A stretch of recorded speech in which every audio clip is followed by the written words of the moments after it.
April 14th, 1945. 03:20 hours. The German forest is pitch black. Rain falls in sheets, turning the ground into a muddy soup. The only light comes from occasional flashes of artillery in the distance, briefly illuminating a bizarre sight: a solitary figure in soaked coveralls working on what looks like a tank. Technical Sergeant Mike Kowalski's hands are raw and bleeding. For 16 hours straight, he has been welding salvaged armor plates onto the hull of an abandoned Sherman tank. His welding torch hisses and spits in the rain. Sparks briefly illuminate his exhausted face. 200 yards away, a German Panther tank prowls along the edge of the tree line. Its powerful 75mm gun sweeps back and forth, searching. If it pushes through to the American position, the undermanned and outgunned infantry company, dug in behind Kowalski, will be slaughtered. Kowalski has no orders to fix this tank. In fact, his commanding officer had been clear: "That thing's dead. Focus on repairing what works." But the company has no working armor left. Nothing to stop the Panthers. Kowalski's torch sputters as he welds the final piece into place. His improvised tank is an ugly patchwork monster. Parts from 3 different Shermans cobbled together with scavenged German armor. Military engineers would call it impossible, dangerous. But with dawn approaching and German armor preparing to advance, impossible is all they have left. If you enjoy this incredible true story, please like and subscribe for more untold tales from history's greatest conflicts. The engine roars to life, belching black smoke. Kowalski climbs through the hatch and takes his position. Alone. No gunner, no loader, no commander. Just one man who'd spent his civilian life fixing farm equipment in rural Pennsylvania. Most tank crews needed 5 men to function. That was the doctrine. That was what the manual dictated. Every Sherman tank in the European theater operated with a full crew who trained together for months. But this wasn't a standard Sherman anymore. Kowalski had modified everything. The loading mechanism for the main gun now worked with a foot pedal. The radio and commander's equipment had been stripped out to make room. The engine was a hybrid, part Sherman, part salvaged from a destroyed German half-track. What he'd created violated every rule in the Armored Warfare Handbook. It was barely a tank at all, more like a moving pillbox of welded scrap. Military engineers would later say it shouldn't have moved 10 feet without falling apart. But when the German Panther emerged from the tree line at dawn, something unexpected happened. Kowalski's monstrosity didn't just move, it fought. The first shell left its barrel with a sound no proper Sherman had ever made. Part roar, part mechanical scream. And what headquarters didn't know was that this improvised tank would soon save an entire company and rewrite the rules of battlefield repair.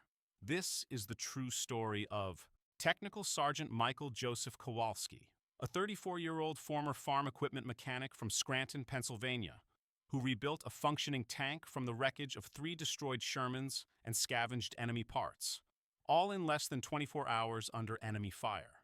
This is the story of how one unauthorized battlefield repair saved over 150 American soldiers who were trapped, outgunned, and hours away from reinforcement during the final push into Germany's heartland.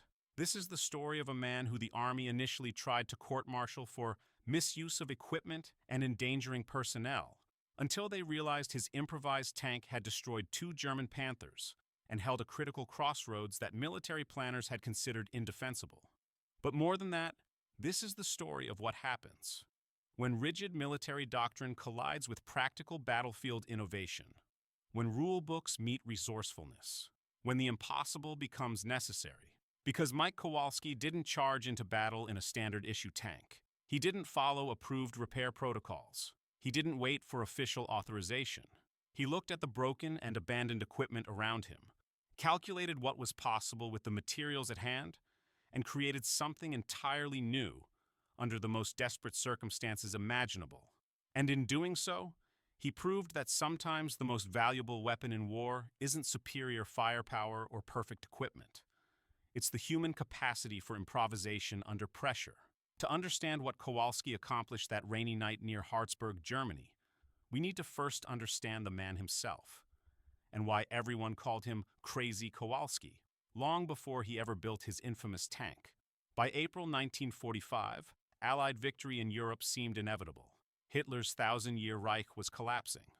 American, British, and Soviet forces were pressing in from all sides. German cities were falling one by one. The end was in sight. Official reports from Allied command painted a picture of a demoralized enemy on the brink of surrender. Strategic assessments described the Wehrmacht as disintegrating and incapable of coordinated resistance. Newspapers back home were already celebrating victory. Generals spoke of being in Berlin within weeks. But for the men on the front lines, particularly those pushing through the forested hills and narrow valleys of central Germany, the reality was starkly different. What they encountered wasn't a beaten enemy, but desperate, fanatical resistance. Far from surrendering, many German units were fighting more fiercely than ever. Hitler had issued his infamous scorched earth directive, ordering that nothing of value should fall into Allied hands. Retreat was considered treason. German soldiers were told to fight to the last man. In these final months, some of the bloodiest, most intense combat of the entire European campaign took place in small, nameless villages and forest crossroads, places that would never make the history books, but would forever haunt the memories of the men who fought there. One such place was a small forest crossroads near Hartsburg, where the U.S. Army's 44th Infantry Division found itself in a desperate situation. The division had pushed ahead of its supply lines, racing to capture key terrain before German forces could organize a defensive line. But the rapid advance left them vulnerable. Tanks and vehicles broke down. Fuel ran low. Spare parts were days behind the front lines. And worst of all, they faced an unexpected enemy. The 2nd SS Panzer Division Das Reich, an elite armored unit that intelligence had incorrectly reported as being 30 miles away. With their few remaining tanks either destroyed or broken down, the Americans faced German Panthers and Tigers, with nothing heavier than bazooka teams and a few 57mm anti-tank guns. The situation was grim. Standard Army doctrine was clear in such situations: withdraw to a defensible position and wait for armor support. The regulations, training manuals, and tactical guidelines all agreed. Holding the crossroads without armor support was suicide against German panzers. But withdrawal wasn't an option. The crossroads controlled access to a critical supply route. If it fell, 3 other American units would be cut off. Thousands of lives hung in the balance. Captain Thomas Miller, commander of Charlie Company, received his orders via scratchy radio transmission. Hold position at all costs. Armor support minimum 18 hours away. The men of Charlie Company dug in, knowing what was coming at dawn. They had infantry weapons, determination, and not much else. Their few remaining vehicles were either damaged or out of fuel. The 3 Sherman tanks that had been supporting them were destroyed or abandoned after the previous day's fighting. That's when Technical Sergeant Mike Kowalski, the company's maintenance chief, approached Captain Miller with an idea so crazy, so completely outside military procedure, that it should have been dismissed immediately. "Sir," he said, "give me the night and I can get one of those tanks running again." Miller looked at the 3 wrecked Shermans, one with its turret blown completely off, another with a shattered track and punctured fuel tank, the third with its engine destroyed by a direct hit. "Those aren't tanks anymore, Sergeant," Miller replied. "They're scrap metal." Kowalski just nodded. "Yes, sir, and I'm good with scrap metal." Captain Miller had a choice to make: follow doctrine and prepare for a fighting withdrawal, likely sacrificing other American units in the process, or give a grease-stained mechanic with a wild reputation a chance to attempt the impossible. The decision he made would lead to one of the most remarkable acts of battlefield improvisation in the entire war. Michael Joseph Kowalski was not born a soldier. If you'd asked him in 1940 what he'd be doing with his life, he would have talked about engines, tractors, and the repair shop he dreamed of opening someday. He grew up in Scranton, Pennsylvania, in a neighborhood of blue-collar Polish immigrants. His father worked in the coal mines until a collapse crushed his leg. His mother took in laundry and mending. From age 10, young Mike spent every free moment at his uncle's farm equipment repair shop, learning how machines worked by taking them apart and putting them back together. While other kids played baseball, Mike rebuilt carburetors. While teenagers went to dances, he figured out how to modify tractor engines to get 15% more horsepower. By 18, he could diagnose an engine problem just by listening to it run. Farmers from 3 counties brought their equipment to that Kowalski kid when no one else could fix it. What made Mike different wasn't just mechanical skill. It was his approach. He didn't see machines as they were designed to be. He saw what they could become with modification. When parts weren't available, he'd fabricate replacements or adapt parts from entirely different machines. His solutions weren't always pretty, but they worked when nothing else would. This earned him the nickname Crazy Kowalski, not because he was unstable, but because his solutions seemed insane until they proved effective. He didn't join the army out of patriotic fervor after Pearl Harbor. He enlisted in 1942 because his younger brother had been drafted, and Mike felt he should serve too. The Army recognized his mechanical talents and assigned him to maintenance units. By the time he landed in France in August 1944, he was a technical sergeant in charge of vehicle maintenance for an infantry company. In France, Kowalski got his first taste of battlefield repair under fire. Near St. Lo, he fixed a stalled Sherman, while German mortars fell less than 100 yards away. Outside Paris, he modified a Jeep engine to run on captured German fuel when American supplies ran low. In Belgium, during the Battle of the Bulge, he kept vehicles running in temperatures so cold that standard lubricants froze solid. He watched friends die when equipment failed. Jim Decker, who'd shared his rations during the Channel crossing, was killed when his tank threw a track during retreat. Pete Morales, who taught Kowalski Spanish phrases to use with French girls, died when his half-track's engine seized at a critical moment. These losses changed Kowalski. He became obsessed with keeping equipment running perfectly, often sleeping under vehicles he was repairing, rather than in his assigned quarters. He modified standard maintenance procedures, creating his own checklists and techniques that violated official protocols, but resulted in fewer breakdowns. His commanding officers tolerated these deviations because they worked. Vehicles under Kowalski's care broke down 40% less frequently than the Army average, but his methods earned him reprimands too. 3 times he was disciplined for unauthorized modifications to military equipment. Twice he was passed over for promotion because of his lack of adherence to standard procedure. Kowalski didn't care about advancement or recognition. He cared about keeping machines running and men alive. By April 1945, as Allied forces pushed into Germany itself, Kowalski had been with Charlie Company for 9 months. The men called him the Wizard because he seemed to perform mechanical miracles. Officers called him a necessary headache, problematic but too valuable to lose. He wasn't a conventional hero. He didn't lead charges or win medals for bravery under fire. But when equipment failed, when standard solutions proved inadequate, when the rulebook had no answers, that's when Crazy Kowalski became indispensable. And as German panzers prepared to overrun Charlie Company's position near Hartsburg, with no armor support available for at least 18 hours, Kowalski's unconventional genius would face its greatest test. April 13th, 1945. 1900 hours. Rain had been falling steadily for 3 days, turning the forest floor into a quagmire of mud and half-frozen slush.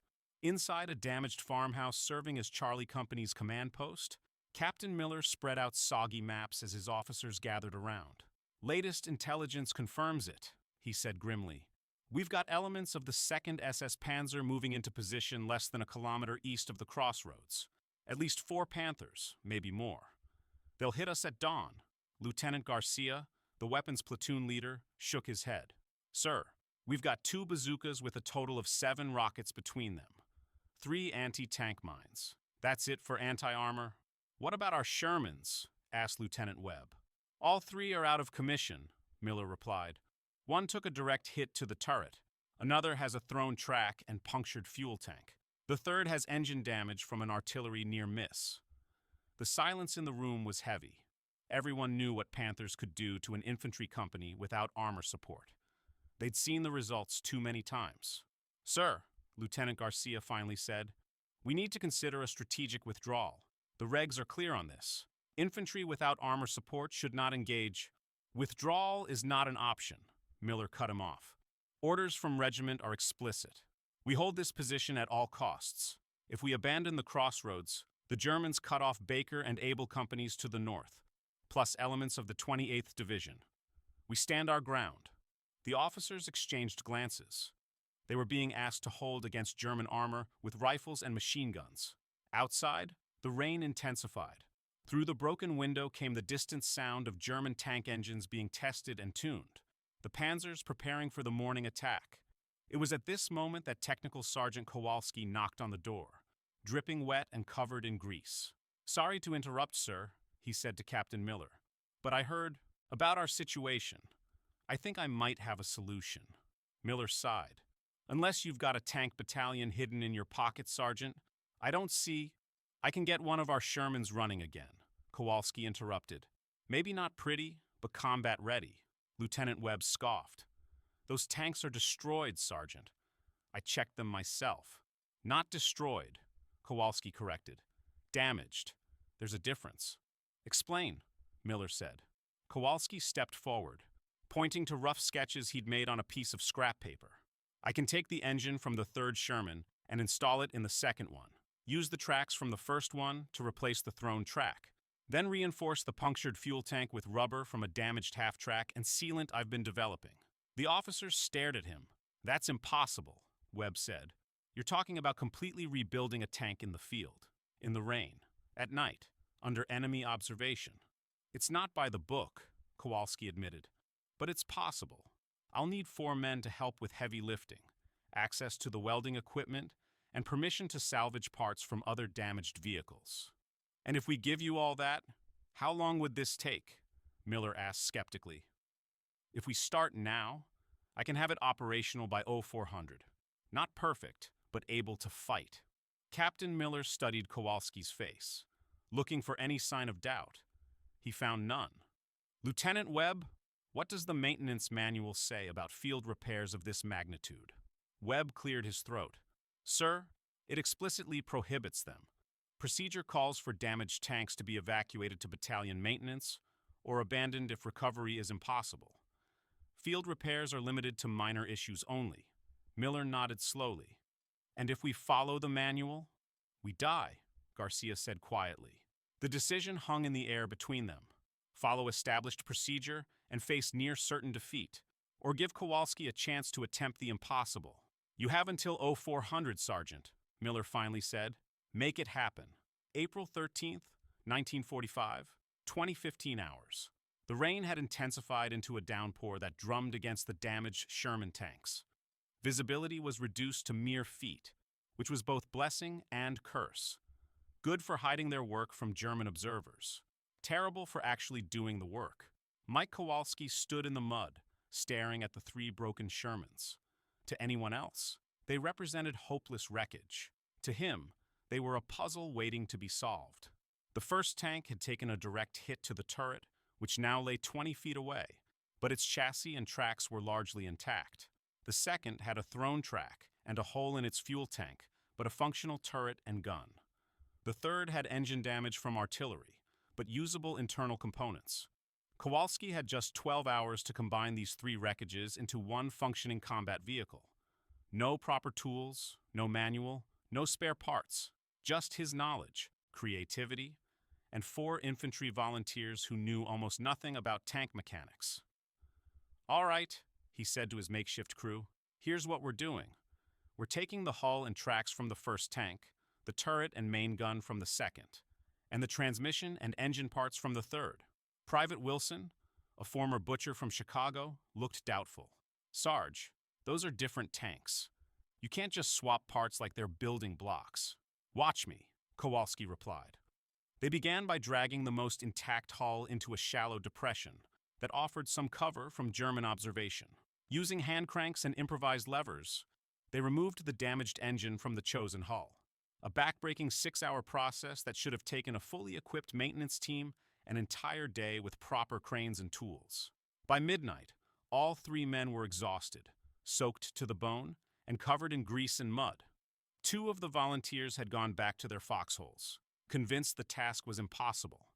Kowalski worked tirelessly, his hands moving with practiced precision despite the cold and wet. He'd created a makeshift shelter using canvas and branches, allowing him to use the welding torch despite the rain.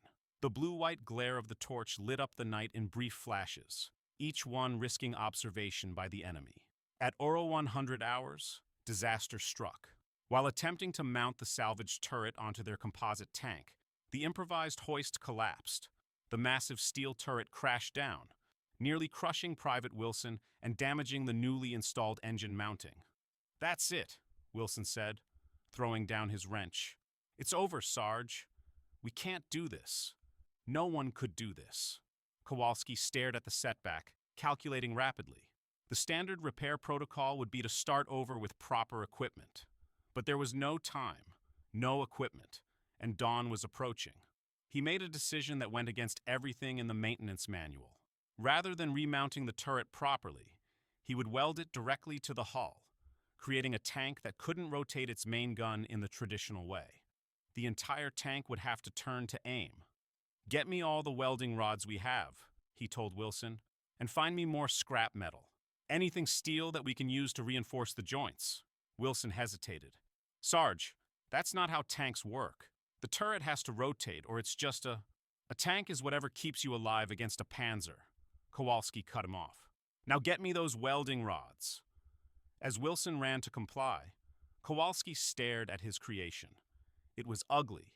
It violated every principle of proper tank design. It would be slower, less maneuverable, and more vulnerable than a standard Sherman. But it would fight, and right now, that was all that mattered. With renewed determination, he fired up his welding torch again. The blue flame reflected in his eyes as he prepared to break every rule in the book to save Charlie Company. Kowalski had never deliberately violated Army technical regulations. He'd bent them, found loopholes, pushed boundaries, but he'd never completely abandoned the manual until now. But as the hours ticked by and dawn approached, he crossed line after line of established procedure. He wasn't just repairing anymore, he was reinventing. The turret, now welded directly to the hull, couldn't rotate independently, a fundamental feature of modern tanks.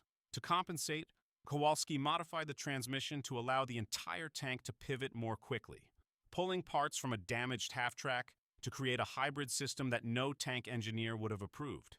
The standard Sherman engine was designed to run at specific temperatures with proper cooling systems. When the salvaged radiator proved too damaged, Kowalski created an alternative cooling system using pipes from a destroyed German field kitchen and a pump from an abandoned water filtration unit. According to every manual, it should have failed immediately. Instead, it maintained temperatures just within operational limits. The fuel system was even more unorthodox. With the main tank punctured and impossible to properly repair in the field, Kowalski installed 5 smaller interconnected tanks salvaged from a motorcycle, 2 jeeps, and German equipment. He created a gravity-fed backup system that could switch between tanks if one was damaged in combat, a feature that didn't exist on standard Shermans. By 02:30 hours, the rain had finally stopped, but new problems emerged. The composite tank's electrical system kept shorting out, making the starter inoperable. The standard solution would require replacement parts that didn't exist within 50 miles. Kowalski disappeared into the darkness and returned 20 minutes later with wiring ripped from a damaged radio unit. He completely rewired the tank's electrical system, bypassing safety features and redundancies to create a simplified circuit that would allow the engine to start and the gun to fire. Nothing more. "That's not up to spec," Wilson warned as he watched Kowalski connect the bare wires. "Specs don't shoot Panthers," Kowalski replied without looking up. The main gun presented another challenge. The standard Sherman fired 75mm shells, which required a specific loading mechanism and recoil system. But parts of that system had been damaged beyond repair. In perhaps his most audacious deviation from protocol, Kowalski modified the loading mechanism to be operated by a foot pedal, something no tank designer would have considered. This allowed a single person to both aim and load, though at a much slower rate of fire. The armor was perhaps the most visible departure from standards.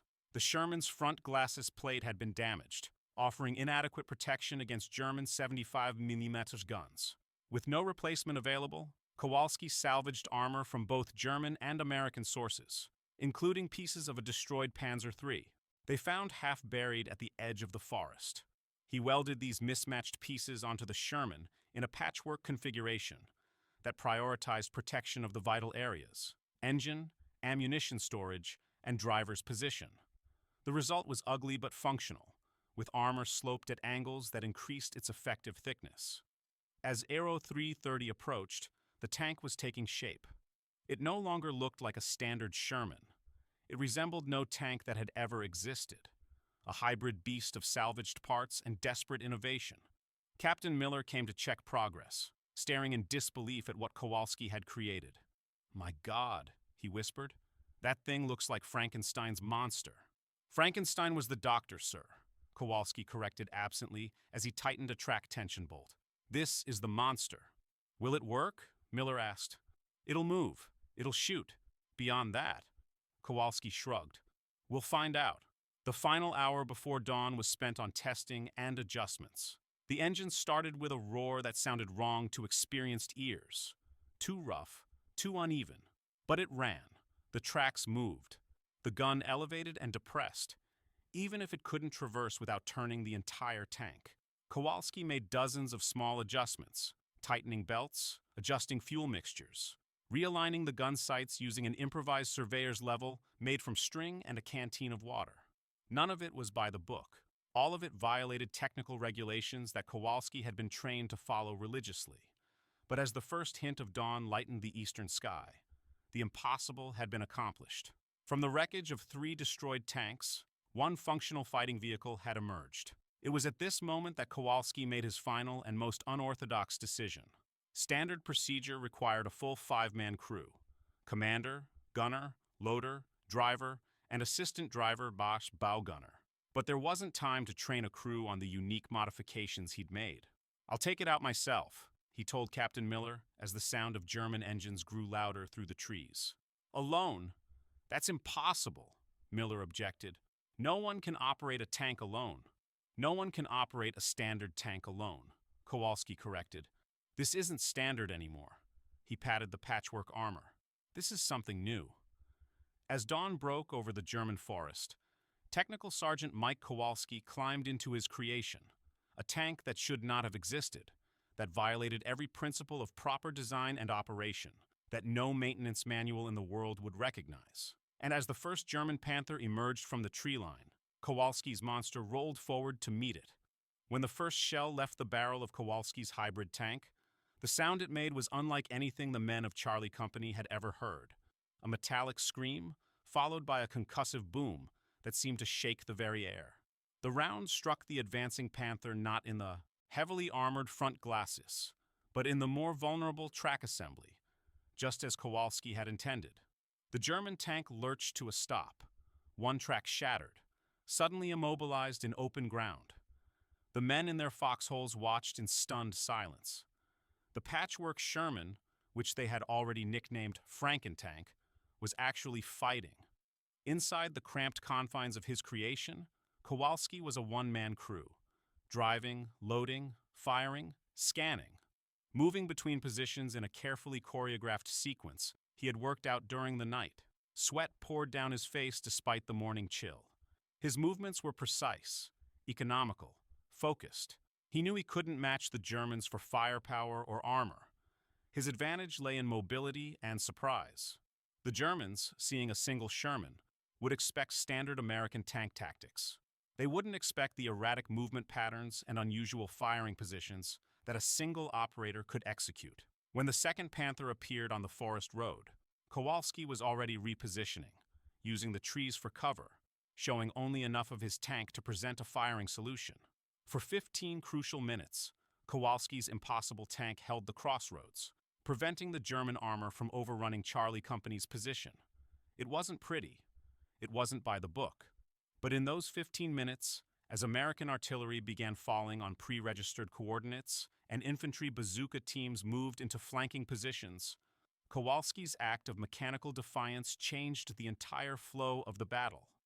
Hours later, in an American prisoner processing center, a captured German panzer commander named Hauptmann, Captain Wilhelm Müller, sat across from an American intelligence officer. His uniform was torn, his face streaked with soot and dried blood from a cut above his eye. "Tell me again about the American tank," the intelligence officer prompted, pencil poised over his notepad.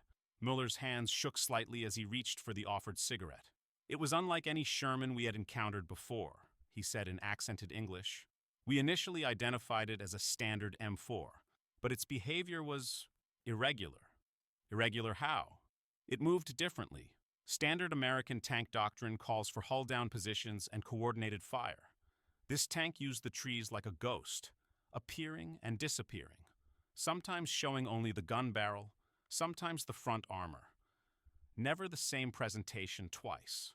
Muller paused, taking a long drag on the cigarette. "And it was fast.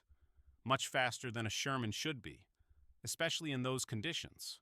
The intelligence officer made notes, looking skeptical. "One tank couldn't have caused all that disruption. Your unit had at least 4 Panthers." Muller's laugh was hollow. "We began with 4, yes, but your Phantom tank immobilized our lead Panther with a shot to the track assembly, a perfect hit that our gunners swore would be nearly impossible given the angle and cover." He shook his head. "Then it circled through the trees to engage our second tank from an unexpected quarter." Other German prisoners told similar stories, though the details varied significantly. A sergeant from the infantry support unit claimed the American tank had fired from 3 different positions simultaneously, an impossibility that revealed how Kowalski's rapid repositioning had created the illusion of multiple vehicles. A radio operator swore that the tank had some kind of special armor that caused German shells to bounce off at angles that shouldn't have been possible, unwittingly describing the effect of Kowalski's improvised patchwork armor with its unconventional sloping. The Germans had faced a single tank operated by one exhausted mechanic, but in their reports, this morphed into something far more threatening: a new American supertank with enhanced mobility, special armor, and tactical capabilities beyond normal Shermans. The German commander, gathering these reports amid the chaos of battle, initially delayed committing his remaining forces, fearing an ambush by what he believed was a new American tank platoon with advanced capabilities. This crucial hesitation gave time for American artillery to find range, and for infantry anti-tank teams to establish defensive positions. In his final report before being captured, the German commander referred to encountering eine neuartige amerikanische Panzereinheit, a new type of American tank unit. Among the German ranks, the Phantom tank quickly gained a nickname: Der Geistertank, the Ghost Tank. What none of them knew was that their fearsome adversary was actually a mechanical Frankenstein's monster, operated by a single sergeant who had violated every rule in the maintenance manual to create it. The legend of the Ghost Tank would persist in German accounts of the battle, growing with each telling. Some later claimed it could move silently through the forest. Others insisted it could repair itself when damaged. The truth, that it was a desperate improvisation by one skilled mechanic, was far more remarkable than the myth. As Hauptmann Müller summed up to his American interrogator, "We were prepared for your tanks. We knew their capabilities, their weaknesses. But this was something we had never trained for." 3 days after the battle at the Hardsburg Crossroads, Technical Sergeant Mike Kowalski sat on an ammunition crate outside a field headquarters tent, staring at his oil-stained hands. His Franken tank had been cordoned off with engineer's tape, surrounded by officers with clipboards who examined it with expressions ranging from disbelief to outrage. Captain Miller approached, his face unreadable. "Battalion CO wants to see you, Sergeant." Kowalski nodded, wiping his hands on a rag that was already black with grease. He'd been expecting this. The battle had been won. Charlie Company had held the crossroads until reinforcements arrived. His improvised tank had disabled 2 German Panthers and forced the others to retreat. But now came the reckoning. Inside the headquarters tent, Lieutenant Colonel Harrison sat behind a makeshift desk, a copy of the Army Technical Maintenance Manual open before him. Next to him stood Major Reynolds from Battalion Maintenance and Captain Phillips from Judge Advocate General's office. "Technical Sergeant Kowalski reporting as ordered, sir," Kowalski said, saluting. Colonel Harrison returned the salute, then gestured to a chair. "Sit down, Sergeant." As Kowalski sat, the colonel tapped the manual with one finger. I've been reviewing the maintenance protocols for M4 Sherman tanks. Fascinating reading. His voice was calm but held an edge. Would you care to guess how many of these protocols you violated with your creation? I couldn't say exactly, sir. 37, the colonel said flatly. 37 direct violations of established maintenance procedure, not counting the numerous safety regulations, crew requirements, and equipment usage protocols. Kowalski said nothing. Major Reynolds spoke next. You welded a turret directly to a hull. You created an improvised cooling system using enemy equipment. You modified the firing mechanism to operate with a foot pedal. His voice rose with each statement. You rewired the electrical system in ways that bypassed every safety feature. You operated a tank alone, which explicitly violates crew requirements. The situation required improvisation, sir, Kowalski finally said. The situation required following established protocol, Reynolds countered. Damaged tanks should have been abandoned. Your actions endangered yourself and potentially others. Captain Phillips cleared his throat. Under Article 92 of the Uniform Code of Military Justice, failure to obey an order or regulation is punishable by court-martial. The potential charges here are serious, Sergeant. A heavy silence fell over the tent. Kowalski stared straight ahead, neither defiant nor apologetic. He had done what he believed necessary. Colonel Harrison leaned forward. Before we continue, I have one question, Sergeant. If faced with the same situation again, would you make the same choices? Kowalski met his gaze. With respect, sir, yes, I would. The colonel nodded slowly, then reached for another folder on his desk. I've also been reviewing the after-action reports from Captain Miller and the other officers of Charlie Company. He opened the folder and began to read aloud. Technical Sergeant Kowalski's actions, while unorthodox, directly resulted in the successful defense of a strategic crossroads and prevented the potential loss of over 150 American lives. His improvised tank disabled 2 German Panthers and disrupted the enemy attack plan long enough for artillery support to become effective. Colonel Harrison closed the folder and studied Kowalski's face. The Army doesn't encourage improvisation, Sergeant. We have rules, protocols, established procedures. They exist for good reasons. Yes, sir.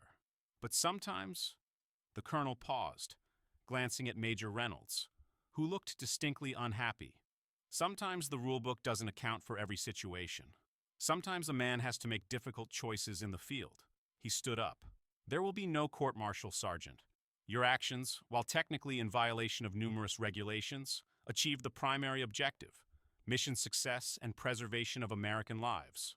Major Reynolds started to protest, but the colonel silenced him with a gesture. However, Harrison continued, I can't officially condone or recognize actions that so blatantly violated established protocol. There will be no commendation, no official recognition. As far as the record is concerned, Charlie Company held the crossroads through standard infantry tactics until armor support arrived. Kowalski nodded, understanding the compromise. He hadn't done it for recognition anyway. Thank you, sir, he said simply. As he left the tent, Captain Miller fell in step beside him. So, court-martial? No, Kowalski replied. No court-martial, no medal either, just nothing. Miller nodded. Welcome to the Army, Sergeant. Do the impossible and they'll pretend it never happened. But both men knew that wasn't entirely true, because word was already spreading about the Franken tank and the mechanic who had built it. Some stories couldn't be buried in official silence. Word of Kowalski's improvised tank spread through the ranks with the speed that only Army rumor can achieve. Within weeks, maintenance crews across the European theater were quietly discussing the Kowalski method, a term that never appeared in any manual but was understood to mean creative solutions that went beyond established protocol. Tank maintenance units began keeping more comprehensive salvage inventories, preserving parts that would have previously been discarded as useless. Officers looked the other way when mechanics made minor modifications to improve performance or facilitate field repairs. The rigid adherence to technical specifications loosened just enough to allow for practical battlefield innovation. By May 1945, as the war in Europe came to its close, the ripples of Kowalski's unorthodox approach had spread in unexpected ways. At an Ordnance Department facility in Aberdeen, Maryland, engineers were testing a new field recovery and repair protocol that allowed for more extensive battlefield repairs than had previously been authorized. Though no one acknowledged it officially, the protocol incorporated several techniques that Kowalski had improvised during his night-long tank resurrection. A training bulletin issued to maintenance units included a section on emergency field adaptations, bureaucratic language for breaking the rules when necessary. The examples given were carefully sanitized and presented as hypothetical scenarios, but veterans of the European front recognized the situations described. More significantly, tank designers began incorporating features that would make field repairs easier and more efficient. Access panels were redesigned. Critical components were positioned for easier replacement. Some systems were simplified to allow for emergency operation under less than ideal conditions. None of these changes referenced Kowalski or his Frankentank directly. His actions remained officially unrecognized, existing in a gray area between violation and vindication. But the impact was real and lasting. Captain Miller, now promoted to major, wrote in a private letter to a colleague at the armor school, "What Kowalski showed us that night wasn't just mechanical ingenuity, though God knows that was impressive enough. He demonstrated that our approach to equipment maintenance had become too rigid, too doctrinaire. We had forgotten that machines are tools, not sacred objects. Sometimes you have to adapt the tool to the job at hand, even if that means breaking a few rules." For the men of Charlie Company, who had witnessed the Frankentank in action, the lesson was more personal. They had seen firsthand what one determined individual could accomplish when necessity overrode regulation. Many carried this lesson into their civilian lives after the war, approaching problems with a newfound willingness to improvise and adapt. As for the Frankentank itself, it was eventually transported back to an ordnance depot, where it was examined, documented, and then disassembled. The official report classified it as non-standard equipment unsuitable for field deployment, a technical dismissal that completely missed the point of what Kowalski had achieved. But before it was dismantled, photographs were taken. These images, showing the patchwork armor and improvised systems, found their way into technical schools and maintenance training programs, usually presented as examples of field-expedient repairs under extreme circumstances. The Army might not have officially recognized Kowalski's achievement, but it wasn't blind to the lessons it offered. In the pragmatic world of warfare, results sometimes matter more than regulations. Kowalski's tank had fought, it had won, and in doing so, it had challenged assumptions about what was possible when ingenuity confronted impossible odds. April 19, 1945. 5 days after Kowalski's improvised tank had held the Hartsburg crossroads, the full strategic importance of that small action became clear. The Allied push into central Germany had accelerated dramatically. The crossroads that Charlie Company had defended became a major supply route, allowing fuel, ammunition, and fresh troops to reach forward elements pressing toward the Elbe River. What had seemed like a minor position on a tactical map proved to be a crucial link in the logistical chain supporting the final drive into the German heartland. Military historians would later identify the Battle of Hartsburg Crossroads as a pivotal moment in the southern flank of the Allied advance. Had the position fallen to German forces, 3 American companies would have been cut off and potentially destroyed. The German 2nd SS Panzer Division might have established a defensive line that could have delayed the Allied advance by weeks. Instead, the German forces had been thrown off balance by the unexpected defense. Their hesitation after encountering Kowalski's tank created a window of opportunity that American commanders exploited ruthlessly. Within 48 hours of the battle, elements of the 44th Infantry Division had advanced another 15 miles, capturing key terrain and further unhinging German defensive positions. A captured German operations map, recovered from an SS command vehicle, revealed the true stakes of the engagement.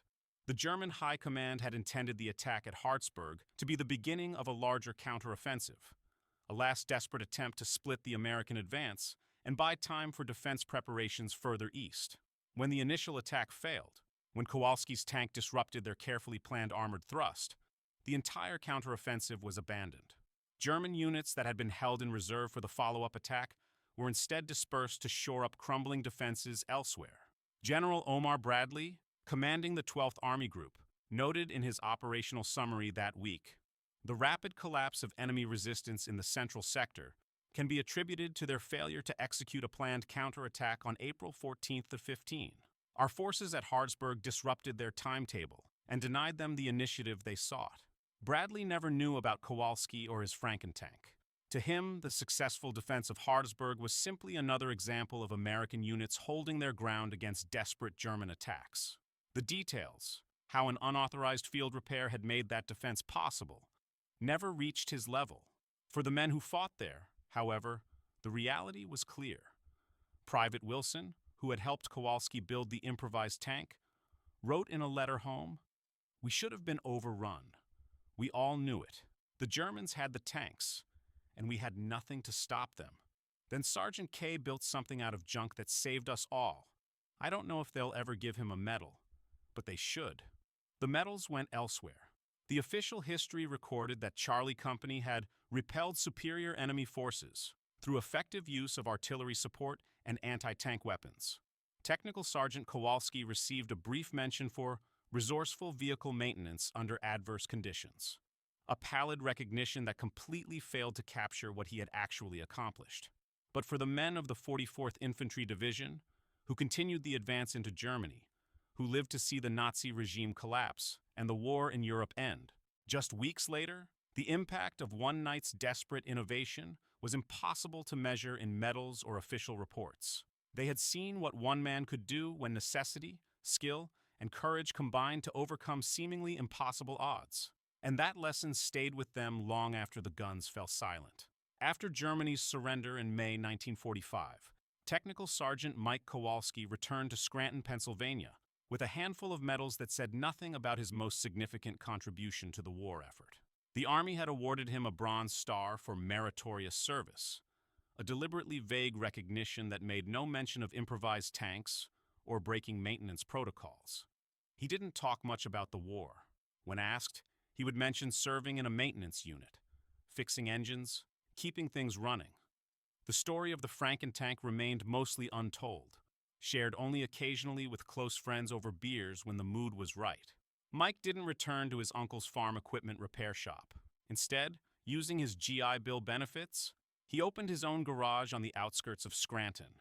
He called it K's Custom Repair, and from the beginning, it wasn't like other repair shops. While most mechanics focused on standard repairs and maintenance, Mike specialized in the impossible jobs, the vehicles that other shops had declared beyond saving. He became known for his ability to adapt parts between different makes and models, to fabricate components that were no longer manufactured, to find unconventional solutions when conventional approaches failed. The sign outside his shop read, "If it can't be fixed, we haven't tried yet."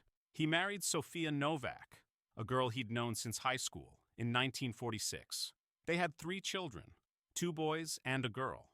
He taught them all how to use tools, how to understand machines, how to see possibilities where others saw only problems. His reputation spread beyond Scranton. By the mid-1950s, people were bringing vehicles from as far away as Philadelphia and New York to have Crazy Mike work his magic on them. He never became wealthy. He charged fair prices and often helped those who couldn't afford full repairs. But he built a good life on his own terms. Occasionally, a fellow veteran from the 44th would stop by the shop. These men were always treated specially. Whatever they brought in was fixed first, and the bill was often mysteriously reduced or eliminated entirely. They would sit with Mike after hours, drinking coffee or something stronger, reminiscing about the war in the elliptical way that combat veterans often do, talking around the edges of experiences too intense to address directly. Sometimes, they would ask about the Frankentank, and sometimes, if the mood was right, Mike would tell the story. But mostly, he looked forward, not back. He had tanks to thank for teaching him that anything could be fixed with enough determination and creativity. But he was glad to be, fixing tractors and family cars instead. History remembers the generals, the strategies, the grand sweeping movements of armies across maps.